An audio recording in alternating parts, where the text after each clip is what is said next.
acá, ahí estamos.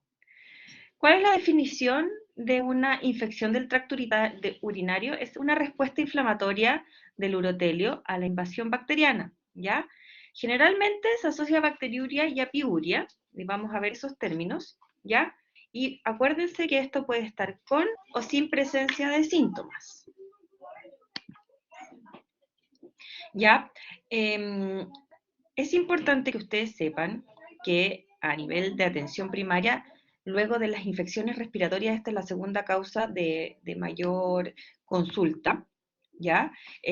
Tiene elevada prevalencia, afecta a cualquier persona, ¿ya? En cualquier rango de edad y género. Sin embargo, hay factores de riesgo, sobre todo algunas edades extremas de la vida y el sexo femenino, que obviamente que hace que aumente la incidencia en este tipo de personas, ¿ya? Y esto nosotros lo podemos ver tanto a nivel comunitario, también como en hospitalario. En la medida que se instrumentaliza cada vez más la vía urinaria, hay mayor riesgo de tener infecciones urinarias. Y dentro de los factores de riesgo lo vamos a ver también. Lo más importante es el uso de antibióticos. Entonces, ustedes saben que muchos de los pacientes que ingresan al hospital ingresan por un cuadro infeccioso de otra índole y finalmente terminan con una infección urinaria. ¿Ya? Es importante que el diagnóstico de los distintos subtipos de infecciones urinarias que tenemos es clínico, pero que nosotros debemos confirmarlo con un urocultivo positivo, ¿ya? Sin embargo, recuerden también que no es necesario esperar el resultado del urocultivo para empezar a tratar una infección, ¿ya? Sino que se trata de forma empírica y posteriormente uno ajusta la terapia antibiótica dependiendo del resultado del urocultivo, ¿ya? Eh, y lo otro también importante que sepan es que se conocen cuáles son los principales factores de riesgo, que los vamos a conversar, cuáles son los factores de recurrencia y también las medidas preventivas eficaces. En Chile, como siempre, nos hace falta el registro, pero como les decía, de las consultas ambulatorias pasan a ser de las más frecuentes. En Estados Unidos, como tienen un buen seguimiento en relación a los antibióticos, ¿verdad? Aproximadamente 15% de la prescripción de los antibióticos nosotros se asocia a infección urinaria, ¿ya? Y aproximadamente 7 millones de visitas al médico en atención primaria es por infecciones del tracto urinario.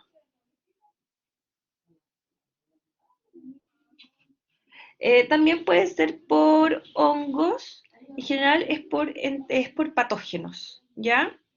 ¿Puede haber una infección urinaria asociada a hongos? Sí, puede haber. Eh, pero hablamos más que nada de uropatógenos, ¿ya?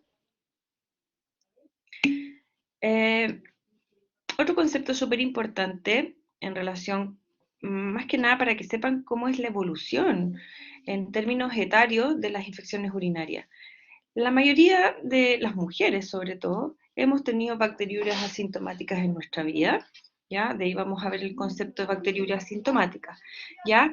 Y este es aproximadamente a 1% de las niñas en edad escolar, pero cuando empieza la actividad sexual, este va aumentando, ¿ya? Y aumenta alrededor de 1 a 2% por cada década de la vida, o sea, generalmente es raro no encontrarnos con una mujer que en su vida no haya tenido nunca una infección urinaria, ¿ya? Fíjense que en las mujeres entre 65 y 70 años hay bacteriuria sintomática hasta en un 15 a 20% de los casos, y esto sube hasta un 50% en los mayores de 80 años, o sea, ahí ya tenemos un factor de riesgo. Ser mujer y a mayor edad, sobre todo las mujeres posmenopáusicas, ¿verdad? Tenemos aumento del riesgo de tener bacteriurias asintomáticas. En relación a la itis sintomática, hasta, como les decía, un 60% de riesgo de que una mujer tenga una infección urinaria sintomática, y lo importante de esto es que hasta un 30% tiene riesgo de que se repita, ¿ya? En la medida que más se va repitiendo una infección urinaria, más riesgo tengo de hacer otra más. Son infecciones que son recurrentes, ¿ya? Y mientras más cercano al episodio, mayor es el riesgo de que presenten recurrencia, ¿ya?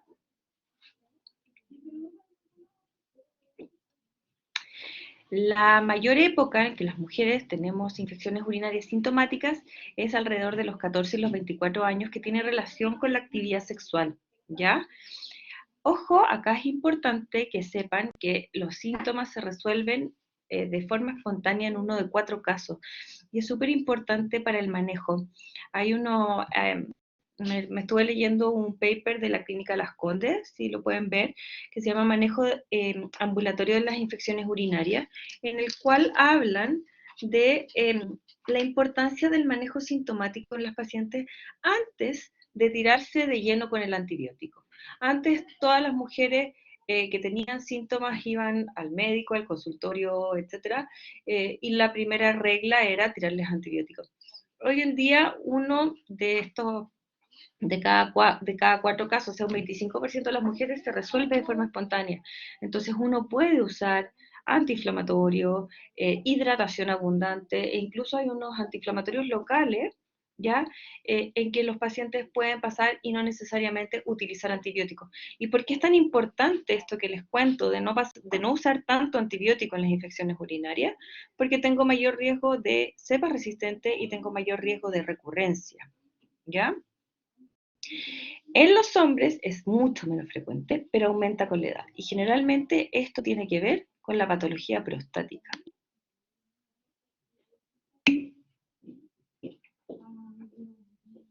Cuando los síntomas no ceden tras las primeras 24 horas de manejo general o los síntomas son eh, hay algunos que son demasiado invalidantes, un predictor súper sensible de ITU, ya no de una bacteriuria o que sea pasajera, sino que ya de ITU formal, es la hematuria en las mujeres. Se encontró que ese era como uno de los grandes predictores de infección franca, ¿ya? Entonces ahí uno ya podría usar antibióticos. El concepto, chicos, es que no cualquier persona que llega, o sea, es mujer, ojo, eh, no que de buenas a primeras le tiremos a todos antibióticos. En las mujeres posmenopáusicas, más que nada, más que por la lubricación, que también tiene que ver, porque el roce provoca heridas, etcétera, tiene más que ver con los receptores de estrógeno, ¿ya? Que ahí hay una parte de las fimbrias de las bacterias que hacen que se tengan mayor afinidad en estos pacientes que tienen alteración de los receptores de estrógeno, ¿ya? También es importante saber que las ITU, la gran mayoría de las ITUs que nosotros nos vamos a enfrentar son ITUs bajas, ¿ya? Sin embargo, 5 o 7% pueden ser responsables de sepsis, de foco urinario grave y que requiere ingreso a UCI, ¿ya? Y lo otro importante también, que en el hospital ya tenemos selección de las bacterias, resistencia de las bacterias, y ya pasa a ser un 40% de las infecciones nosocomiales o intrahospitalarias, o también hoy se les llama infecciones asociadas a la atención de salud, ¿ya? Sobre todo acá también porque hay mucha instrumentalización. Un concepto súper importante que quiero que empiecen a tener, que desde chicos a nosotros nos enseñan que la orina es estéril, ¿verdad? Que tenemos urocultivos negativos, etc. Sin embargo, por secuenciación de ADN en la orina, se han dado cuenta que la orina no es estéril, ¿ya? Que nosotros tenemos lo que se llama el microbioma del tracto urinario, que es un poco lo mismo que sucede a nivel intestinal, ¿verdad? Cuando hablamos de los probióticos, de las bacterias buenas, las bacterias malas, ¿verdad? De nuestra flora intestinal, acá pasa lo mismo, ¿ya? Para tener un tracto urinario saludable, nosotros tenemos un fino equilibrio entre nuestro microbioma normal del tracto urinario y algunas bacterias patógenas, y eso hace que se mantengan a raya, ¿ya? Fíjense que la relación de las bacterias es 1:3, ya es a 1, pero posterior a la defecación es 1:1, ¿ya? O sea, claramente hay ascenso de las bacterias después de la defecación. Sin embargo, nuestro microbioma es el encargado de, como les decía antes, de ser como el guardia y de mantener estos uropatógenos alejados. Entonces, suena obvio, ¿verdad? Que cuando nosotros usamos antibióticos de amplio espectro, en el cual nuestro microbioma se ve alterado, es que estas bacterias patógenas oportunistas empiezan a provocar síntomas, ¿ya? Obviamente pueden haber cambios fisiológicos en nuestro microbioma dependiendo de la edad y el género. Por ejemplo, el lactobacillus, que está en la vagina, es mucho más frecuente en las mujeres, ¿verdad? Y pueden haber patologías urológicas y estas disbiosis, ya que cuando hay alteraciones, como les digo, sobre todo con el uso de antibióticos. Se ha visto que, sobre todo el lactobacillus y el estreptococo, tiene un protector frente a las especies patógenas, ¿ya? Y es por eso que el antibiótico de amplio espectro altera este microbioma y tenemos riesgo de tener infecciones urinarias. Ahora, ¿cómo es la patogenia de las infecciones urinarias? Generalmente las infecciones urinarias bajas, llámese una cistitis aguda en las mujeres, que es el cuadro clínico más frecuente que vamos a ver, es por el ascenso de los uropatógenos a través de la uretra, ¿ya? Generalmente provienen de la zona de la flora rectal. Ustedes saben que el germen más frecuentemente involucrado en una infección urinaria es el Escherichia coli, que viene del tracto gastrointestinal, y que generalmente colonizan el perineo y el introito, ¿ya? Ahora, ¿qué cosas hace que esta bacteria tenga mayor adherencia, mayor afinidad o que ascienda por la uretra? Por ejemplo, factores genéticos. No sé si ustedes han escuchado que la mamá tiene infecciones urinarias a repetición, la hija, la tía, etc. Ahí hay un factor genético que aún, si bien no se ha estudiado específicamente, ya se reconoce que hay cierta agregación familiar en las infecciones urinarias a repetición. Lo mismo lo que hablábamos de los receptores de estrógeno. El introito, coloniza el introito. Claro, toda esa zona. Ahí les voy a mostrar por qué.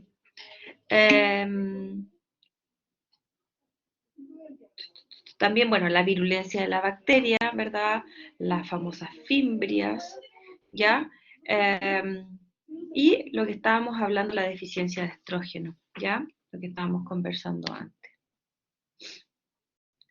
También la orina tiene propiedades antibacterianas como tal y además el flujo urinario, el chorro barre, es como las heridas que uno se hace, que se acuerdan que antes, no sé ustedes, pero les echábamos povidona y ahora en realidad las heridas se curan por un lavado, ¿verdad? Es lo mismo que pasa con el chorro, es por arrastre, ¿ya? Y obviamente cualquier alteración de la estructura de las vías urinarias van a provocar van a favorecer en la infección, como por ejemplo la presencia de cálculos, de reflujo vesicoureteral, la presencia, por ejemplo, de divertículos ureterales, etc. ¿Ya?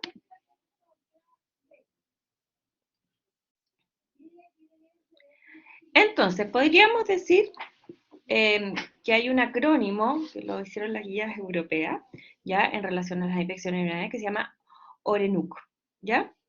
Que son sin factor de riesgo conocido para hacer una infección urinaria, generalmente una mujer joven que presenta su primer episodio y ya fue, ¿verdad? Hitos recurrentes, generalmente relacionados a actividad sexual, dispositivos anticonceptivos tipo té de cobre o tipo métodos de barrera como el diafragma, ¿verdad? El uso de espermicidas, la diabetes, la menopausia, ¿verdad? Eh, por ejemplo, algunos factores de riesgo que son extraurogenitales, por ejemplo, inmunosupresión, enfermedades autoinmunes, el embarazo, la diabetes mal controlada. Factores nefrológicos, por ejemplo, el riñón poliquístico y insuficiencia renal. Factores urológicos corregibles, ¿ya? Como les decía, por ejemplo, la obstrucción por cálculos, ¿verdad? O el uso de CUP, de catéter urinario, difusión vesical neurogénica, cirugía urológica, ¿ya? Y causas urológicas no corregibles y el catéter urinario permanente, ¿ya? Ahora, la pregunta del año, ¿por qué las mujeres no estamos favorecidas en esta patología? Porque nuestra uretra es más corta, es evidente, ¿no? Porque tenemos una menor distancia entre el ano y el meato urinario. ¿Ya? El hombre tiene el pene, que hace que esto finalmente esté fuera del alcance de la zona anal, ¿verdad?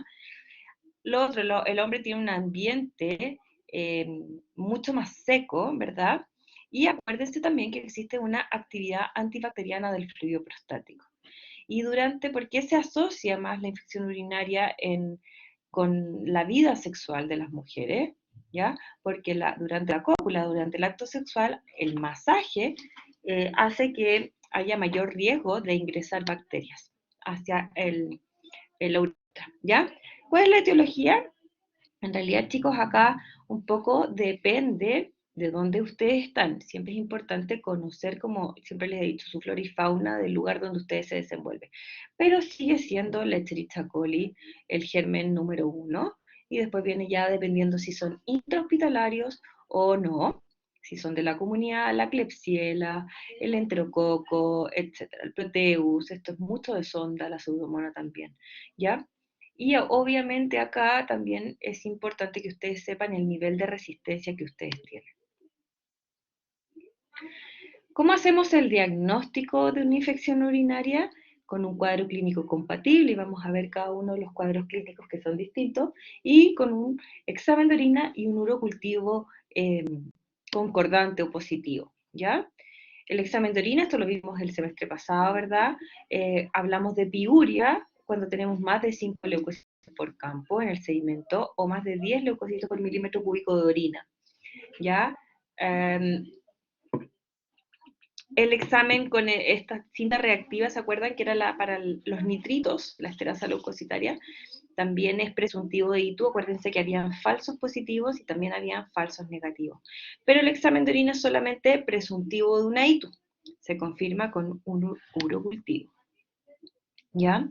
Recuerden el concepto de la piuria estéril, piuria séptica o piuria con urocultivo negativo. Generalmente acá puede ser por una inflamación no infecciosa, como en el caso de una nefritis intersticial, en una uretritis aguda o una TB, ¿ya?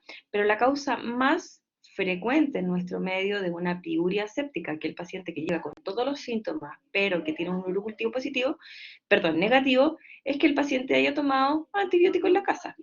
Y muchas veces nos pasa que el paciente, ustedes lo interrogan bien, es muy importante la anamnesis, y el paciente dice que tomó una amoxicilina en la casa porque fue lo que le encontró, que le sobró de la infección respiratoria, y eso bastó para negativizar el urocultivo, ¿ya? Pero no así para poner nuevamente esta orina que no sea inflamatoria. La orina sigue estando inflamada, el paciente sigue con síntomas, ¿ya?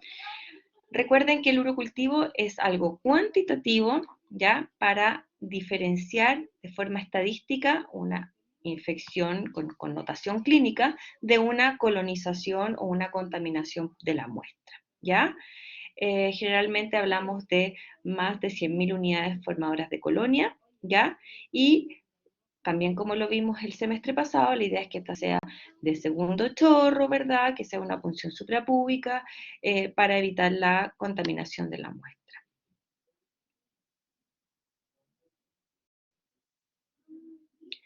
¿Qué es importante? Idealmente, que la muestra sea de buena calidad, que sea la orina de la primera orina de la mañana, ojo, segundo chorro, o después de 3 horas de retención de orina. A veces no es necesario porque es lo mismo, de 100.000 unidades formadoras de colonia. ¿Ya? Generalmente te lo hacen como unidades formadoras de colonia. Esperemos un poquito.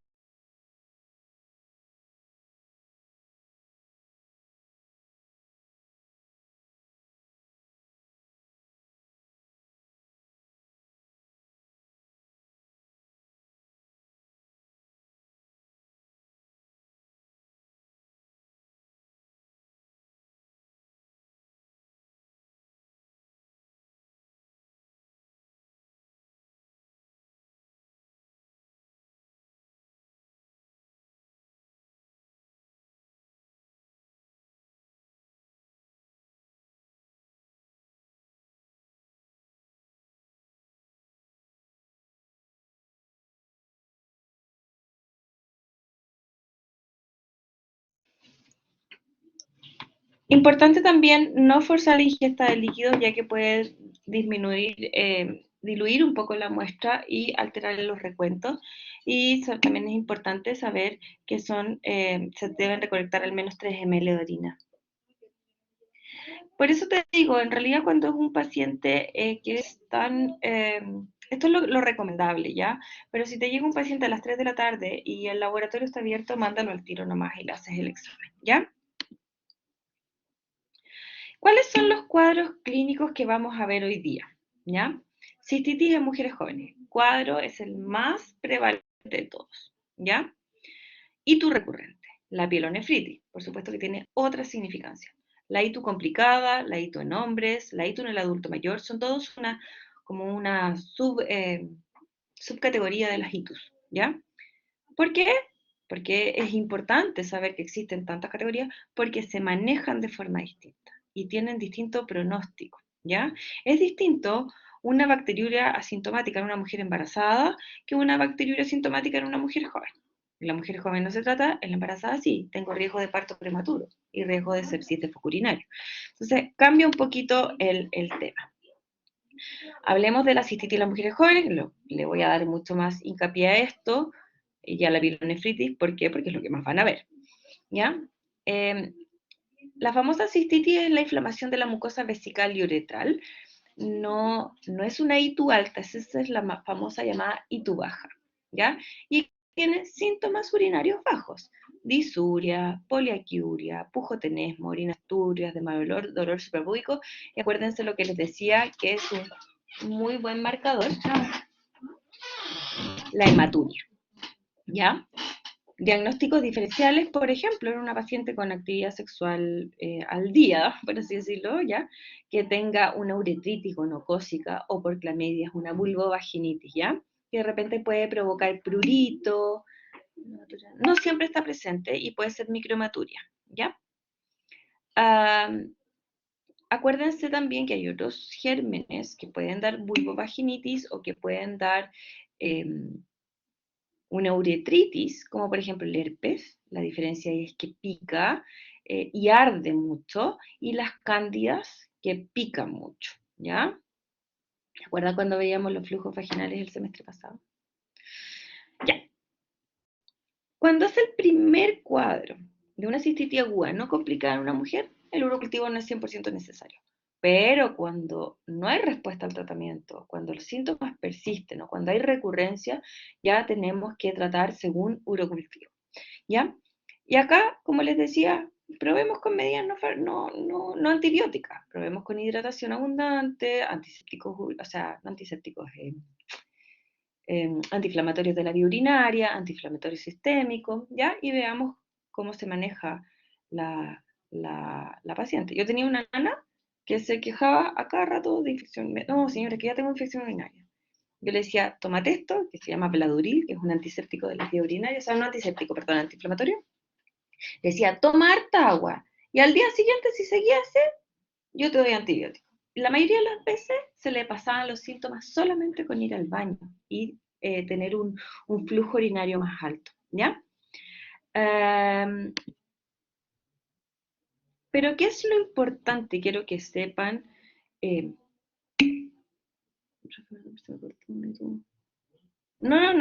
no, la ITU complicada es otro concepto, ¿ya? La hematuria es parte de la inflamación, es parte del cuadro, puede estar como puede no estar, ¿ya? En relación con el tratamiento de la cistitis aguda, primero que nada, ¿se tratan los sintomáticos? Sí. Eh, las bacterias sintomáticas, otro cuadro, eso no se trata, ¿ya?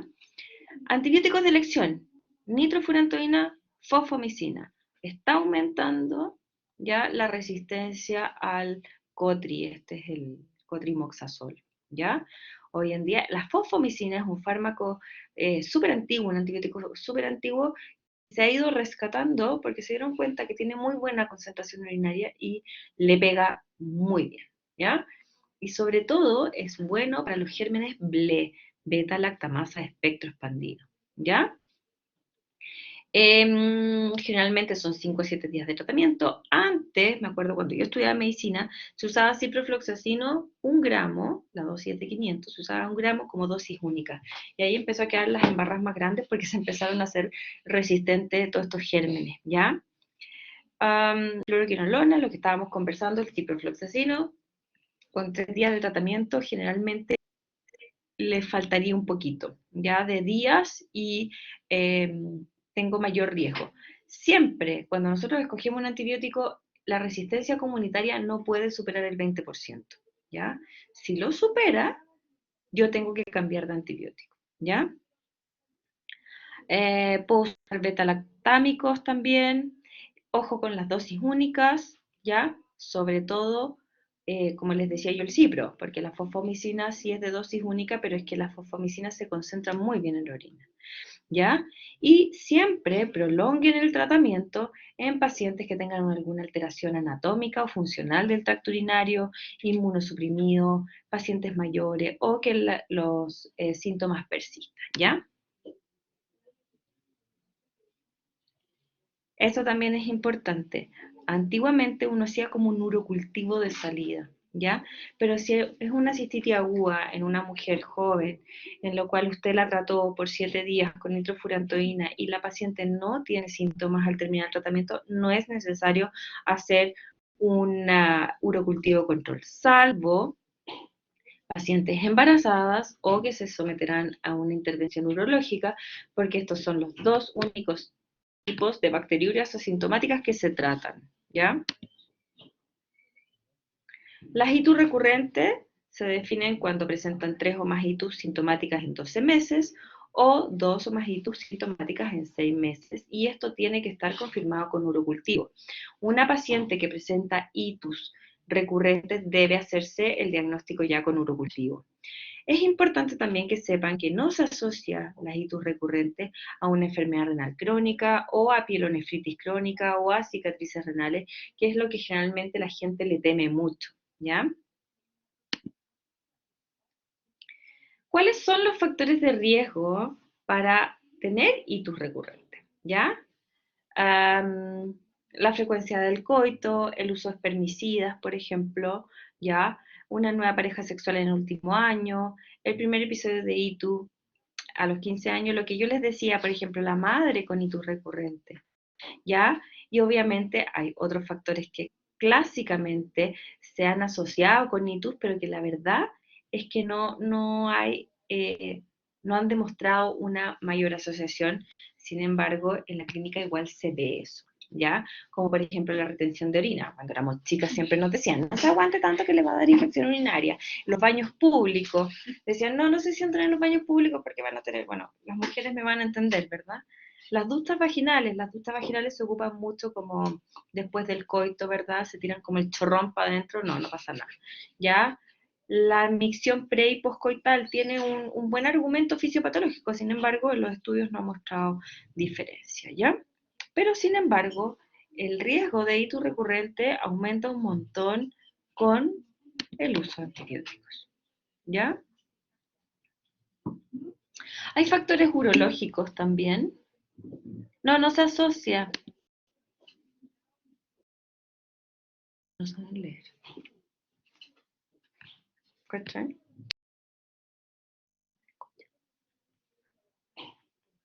No se ha demostrado mayor asociación acá. No te preocupes.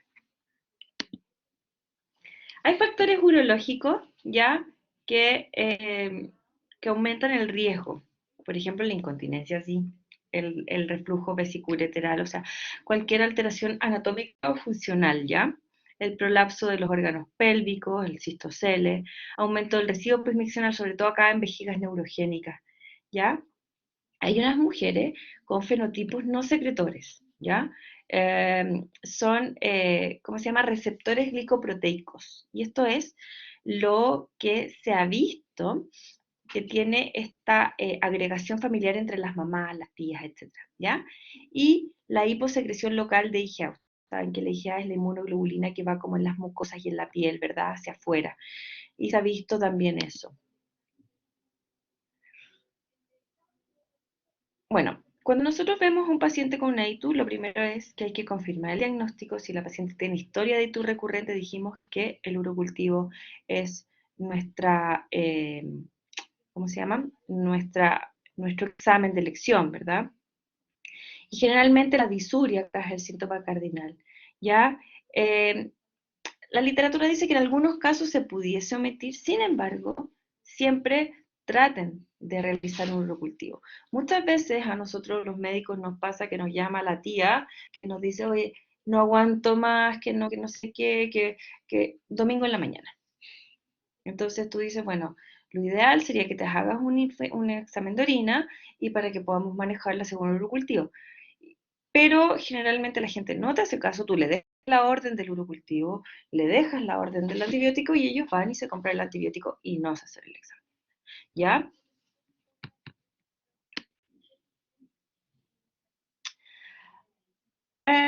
El manejo es complejo, ¿ya? A veces las mujeres tienen infecciones urinarias, dice que la tienen toda la vida, ¿ya? Eh, 48 horas se demora el urocultivo, ¿ya? Ojo que ustedes no esperan a, a que, a que esté listo el urocultivo. Ustedes parten de forma empírica y después lo tratan. Porque si yo parto con el antibiótico el domingo, por ejemplo, y el lunes voy y me tomo el urocultivo cuando abren el laboratorio, ese urocultivo va a estar negativo, no me va a servir. ¿Ya? Entonces, es importante decirle eso a los pacientes.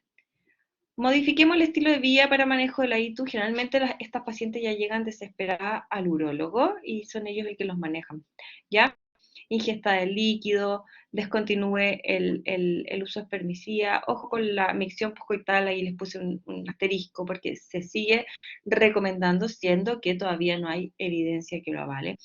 Y la higiene, es súper importante, las mujeres tendemos a lavarnos nuestras zonas genitales con jabón, ¿ya? Y ustedes van al urólogo y les van a decir, no se lave con jabón. Estamos barriendo con el jabón, cambiando el pH y toda esa zona que tenemos este fino equilibrio de las bacterias buenas y las bacterias malas, la estamos lavando con el jabón. Entonces, los urólogos le van a decir, no ocupe jabón, use agüita, ¿verdad? Y otra cosa que también recomiendan los ginecólogos y los urólogos, no use toallitas diarias ni toallitas protectores diarios, qué sé yo, para esto, porque efectivamente puede aumentar el riesgo de hacer infecciones recurrentes, ¿ya? La dirección. ¿Ah? La dirección también de la higiene. Siempre también cuando somos chicas nos enseñan que nos tenemos que limpiar de adelante para atrás. Es súper lógico, porque si nos limpiamos de atrás para adelante nos vamos a pasar toda la carga bacteriana del ano hacia el ingreso del introito, ¿ya? Estas medidas no tienen mucho respaldo de la evidencia, el uso de los jugos de arándano, los cranberries, etc. Pero la verdad es que han andado bastante bien, ¿ya? Y se recomienda. El estrógeno tópico también se ocupa en las mujeres posmenopáusicas para aumentar los cambios estróficos, ¿ya? Y también ya cuando estas medidas no farmacológicas fallan, vamos finalmente a la profilaxis, ¿ya? Se usa la nitrofurantoína de 50 a 100 miligramos todas las noches. Importante, dígale a la paciente que orine y luego se tome la nitrofurantoína, porque la idea es que la nitrofurantoína se concentre en el pipí durante la noche, ¿ya? Cotrimoxazol forte día por medio, cefadroxilo y la fosfomicina también se la podemos dar en estos pacientes. Generalmente la terapia profiláctica se ocupa por 6 meses, luego se descontinúa y se ve cómo anduvieron las pacientes, ¿ya?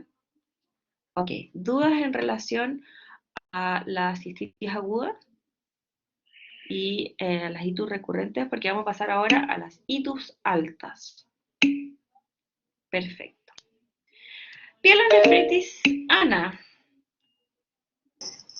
Sí, una duda con lo que explicó al último, ¿eso era como para prevenir que tenía que tomarse todos los días por un mes la nitrofurantoína o cómo era eso? Exacto. Sí, son pacientes que tienen ITUS a repetición y que uno les deja profilaxis para evitar, para mantener la orina estéril, por así decirlo. ¿ya? Entonces se ocupa, la nitrofurantoína se ocupa todos los días, el Cotri se ocupa 3 veces a la semana, la fosfomicina se ocupa como cada 10 días. Alana. Gracias. Disculpe, profe, ¿me escucha? Sí. Que ahí en los pacientes con hito de repetición, ¿por qué se estaría recetando cotrimoxazol como tratamiento profiláctico, siendo que el cotrimoxazol está muy asociado con la recurrencia? No, no está tan asociado con la recurrencia. Lo que pasa es que en la comunidad, mientras más tú ocupas el antibiótico, se asocia más a resistencia, ¿Ya? ¿ya? Entonces, Y en ese acuérdate caso, que igual es que, por eso, generalmente tú cuando tienes una ITS recurrente, tú tienes el urocultivo en mano. Entonces tú le dejas un antimicrobiano profiláctico que sea sensible. ya, ¿Te perfecto. fijas? Sí, Entonces yo tengo mi uro que tengo sensible a Cotri y le dejo Cotri de profilaxis. ¿Ya? ya. Entonces, mientras no sea, no tenga resistencia al cotrimoxazol, lo dejamos nuevo. Exacto. Ya, gracias. Generalmente se deja por 3 a 6 meses y se va viendo. Obviamente, nosotros cuando hablamos de una ITU recurrente tenemos que descartar estos factores que son que tienen mayor riesgo de generar ITUs recurrentes, como por ejemplo factores anatómicos, factores funcionales, corregir una diabetes que esté descompensada, etcétera, lo que conversamos en esa tablita de las guías europeas. ¿Ya? Sigamos entonces. La pielonefritis aguda es una infección del parénquima, ¿ya? Y del sistema colector renal. La gran diferencia en la clínica es la presencia de fiebre, que no en todos los casos está, y el dolor lumbar. Ojo que los síntomas urinarios bajos pueden no estar presentes, y esto se debe a la fisiopatología de la pielonefritis aguda, que generalmente ya se da por uropatógenos que ascienden ya, que ya no están abajo, y también puede ser por vía hematógena, ¿ya? La Escherichia coli sigue siendo la principal causa que nosotros vemos. ¿Y por qué es tan distinto la pielonefritis aguda de la cistitis aguda? Porque, por ejemplo, la nitrofurantoína no tiene buena concentración a nivel renal. ¿Ya? No puedo usar nitrofurantoína como tratamiento de una pielonefritis, no le hace nada a la paciente. ¿Ya? Como les decía, cuadro típico, síndrome febril, dolor lumbar, y lo otro es que provoca hartos síntomas neurovegetativos. Entonces pueden haber náuseas, vómito, el paciente ustedes lo ven medio pálido.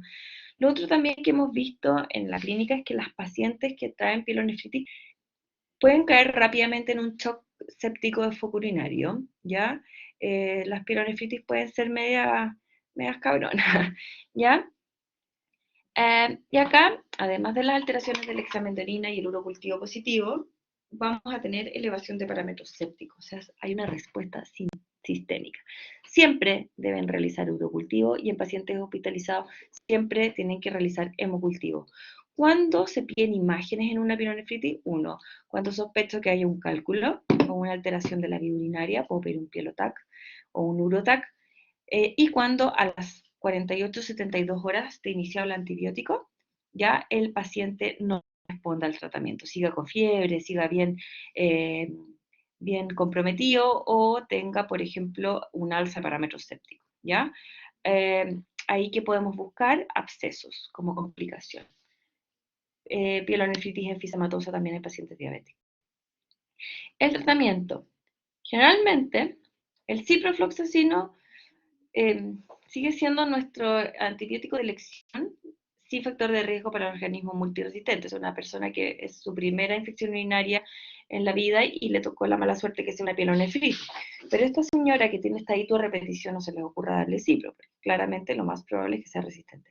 Partan bioral con cefadroxilo, ¿ya? Ahora, distinto es el caso si el paciente tiene criterios de hospitalización, porque ahí le vamos a dejar cefalosporinas de tercera generación. Y si el germen es recesible, le vamos a dejar cipro endovenoso.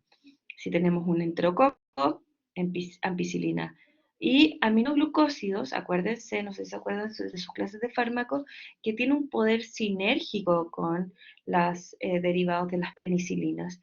Se evitan por toxicidad, pero cuando ustedes ven un cuadro séptico severo o moderadamente severo de foco urinario, le pueden agregar, ajustado por peso y por función renal, un aminoglucósido. Se lo pueden agregar a la terapia por 3-4 días y andan harto bien, ¿ya? Alternativas, y esto ya depende del urocultivo del paciente, piptazo, ¿ya? Y carbapenémico, sobre todo los pacientes que tienen este germen con beta-lactamasa espectro expandido, ¿ya? Y la duración ya no son 7 días, son 10 a 14 días.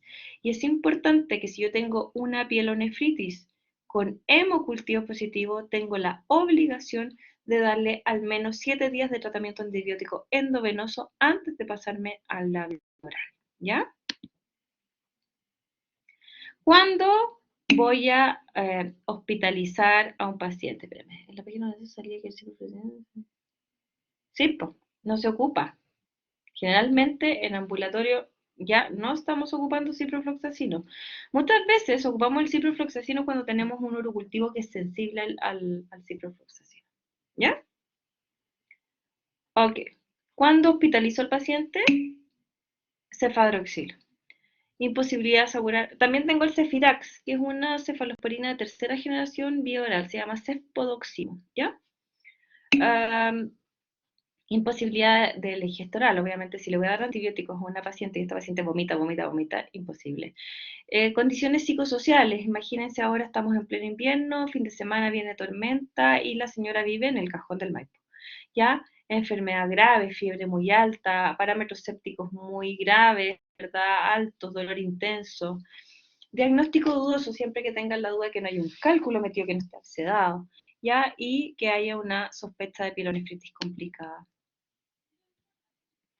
La pielonefritis enfisematosa es un cuadro mucho más grave, generalmente está dado por bacterias anaerobias, ¿ya? Que son productoras de gas. Y generalmente se da en pacientes diabéticos o que tienen obstrucción de la vía urinaria, ¿ya? Hay distintos tipos, la idea no es que se la aprendan, ¿ya? Pero sí que sepan que generalmente cuando uno encuentra gas en una pielonefritis, a las imágenes por supuesto, eh, malo, malo, ¿ya? Ahí necesitan antibióticos con cobertura para neurobios, ¿verdad? Y necesitamos además drenaje percutáneo, incluso hay algunos pacientes que llegan a la nefrectomía. Ok, y tu complicada, ¿ya?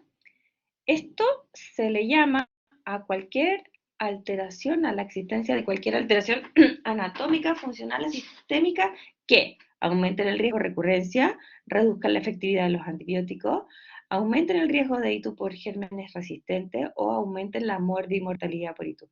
Por ende, podríamos decir, por ejemplo, que una embarazada tendría una ITU complicada, ¿verdad? O un diabético descompensado, un inmunosuprimido, un paciente con cálculos, etc. O sea, son varias las condiciones. ¿Ya? Entonces, acá, por ejemplo, tenemos factores anatómicos y funcionales. Por ejemplo, el monorreno. El monorreno, no por ser monorreno va a tener mayor riesgo de una complicación, sino el hecho de que se nos llega a complicar un paciente monorreno, nos echamos el único riñón que tiene, ¿ya? Factores obstructivos urinarios y enfermedades de base. Todo eso nos hace que nuestro outcome sea peor, ¿ya? Siempre requiere de urocultivo, la duración debe ser más prolongada del antibiótico, siempre partan de un espectro mayor y se van bajando según el resultado del urocultivo. Y la mayoría requiere de hospitalización y evaluación por otras especialidades. Por ejemplo, el diabético descompensado, muchas veces no lo ingresamos por la pielonefritis o por la ITU que tiene, sino que lo ingresamos por la diabetes descompensada, ¿ya? La ITU nombre, a medida que el hombre se pone más viejo, empieza con alteraciones a la próstata y empiezan las ITUs en los hombres, ¿ya? Siempre tienen algún componente prostático, no necesariamente llegan a ser una prostatitis, pero algún tipo de reacción prostática los pacientes tienen porque la próstata es un súper reservorio de bacterias, ¿ya? Ah, ojo con, en los pacientes jóvenes, generalmente un paciente con ITU, con las relaciones sexuales anales, ¿ya? Siempre requiere urocultivo. Generalmente, como los hombres no tienen itus recurrente, el tratamiento y de elección sigue siendo el ciprofloxacino, sobre todo porque las quinolonas tienen súper buena penetración a la glándula prostática, ¿ya? Si el paciente está hospitalizado, le podemos dar cefalosporinas de tercera generación. Ya, lo mismo, eso ya lo habíamos conversado.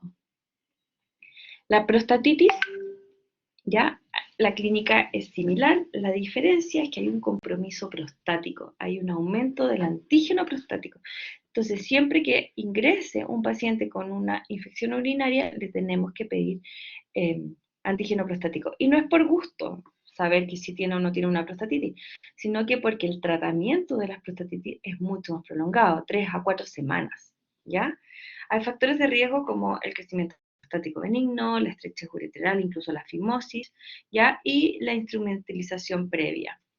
En el tacto rectal vamos a encontrar una próstata que va a estar aumentada de tamaño, pero va a estar más bien edematosa, va a estar firme y que genera un dolor exquisito al tacto. Va a estar dolorosa, ¿ya? Si nosotros en la próstata palpamos zonas que son medias fluctuantes, piensen en un absceso prostático, ¿ya?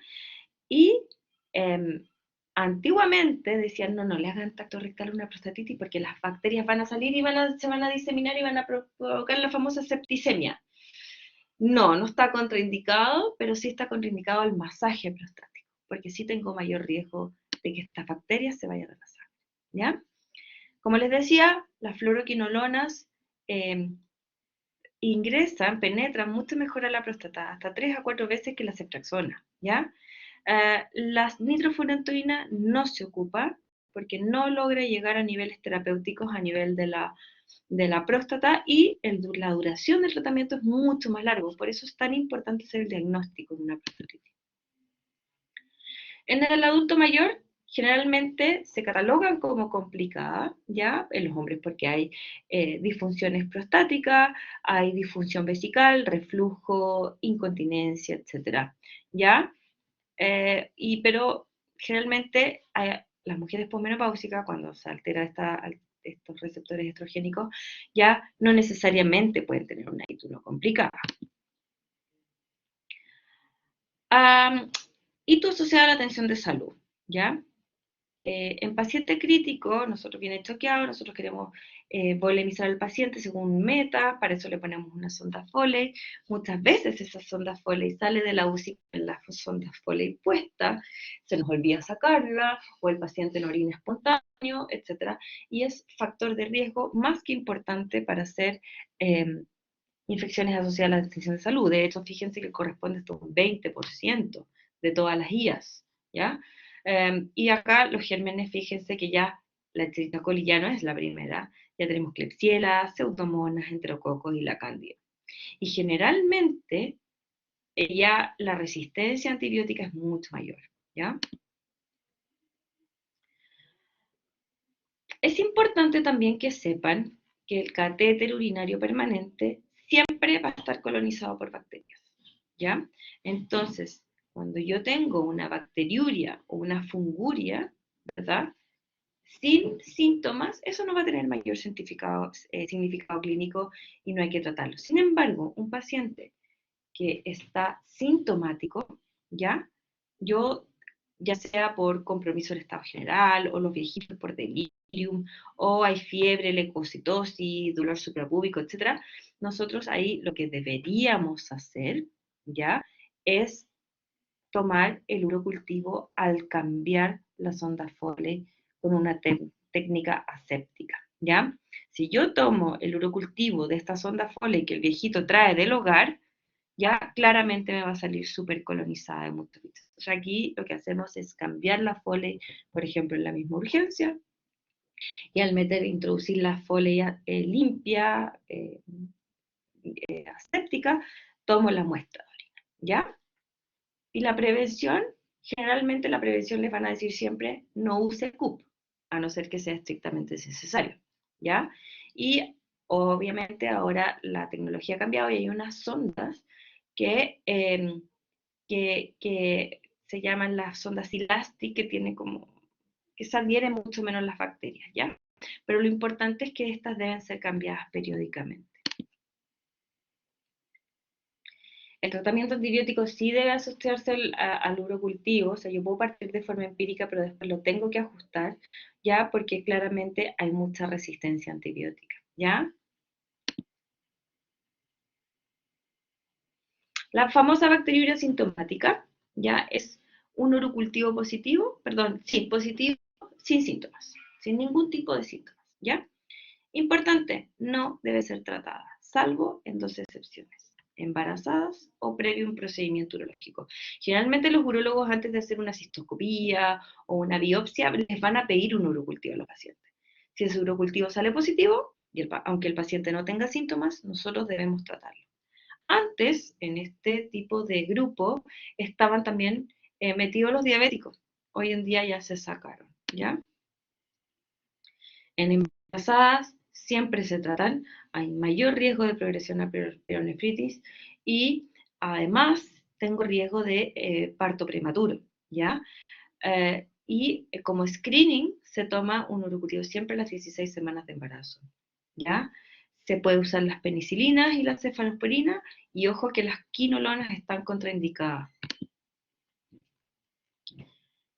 Y un poquito de resistencia, les puedo mandar mejor unos papers para que lo vean, ¿ya? Pero acá les puse como los factores de riesgo para tener resistencia al antibiótico: la edad, hitos recurrentes o cuadros previos, comorbilidades, inmunosupresión, diabetes, etc., hospitalizaciones previas, viajes al extranjero y todo el uso previo de antibióticos, ¿ya? Y estábamos hablando de la resistencia local, que no puede ser mayor al 20% porque si no, no puedo usar el antibiótico. Fíjense acá cómo son variables en nuestro medio.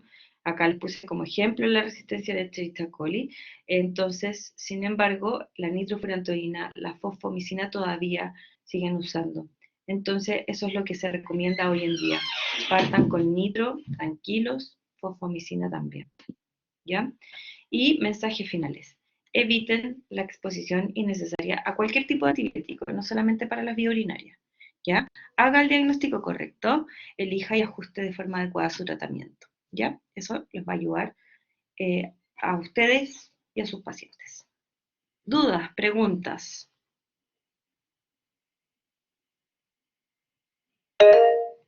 Alana. Doctora, una pregunta. En la bacteriuria sintomática usted comentó que se inicia tratamiento en los casos de que la paciente esté embarazada o tenga una cirugía como Un que tenga que procedimiento. hacerse, pero aparte de eso yo había leído que también se tenía que hacer en niños que sean como menores de 5 años con un reflujo bésico Bien ureteral. distinto caso, porque eso no es una bacteriuria sintomática y es una ITU complicada. Y en los pacientes que tengan urocultivo positivo para Proteus, eso. Si es asintomático, da lo mismo. Y en los inmunosuprimidos ya no están en la lista. No, tampoco. Ya, perfecto. Gracias. A no ser que tengan síntomas. Y sí, pero en paciente hospitalizado, eh, en teoría, cuando no hay factores de riesgo de que sea un primer episodio, por ejemplo, en próstata, ¿ya? Y cuando el urocultivo te salga sensible a cipro.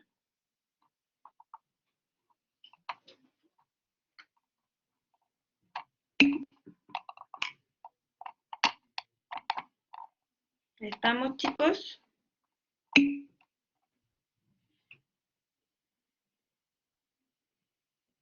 No, no necesariamente. Los estudios demuestran eso: hay mayor colonización por bacterias y no necesariamente hacen cuadros clínicos. Sobre todo en los hombres es por la presencia de la próstata con alteraciones, y en las mujeres porque somos posmenopáusicas.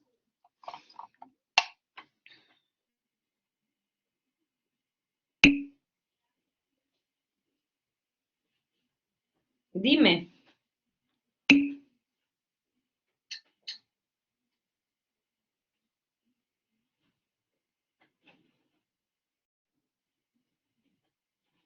Aileen, dime.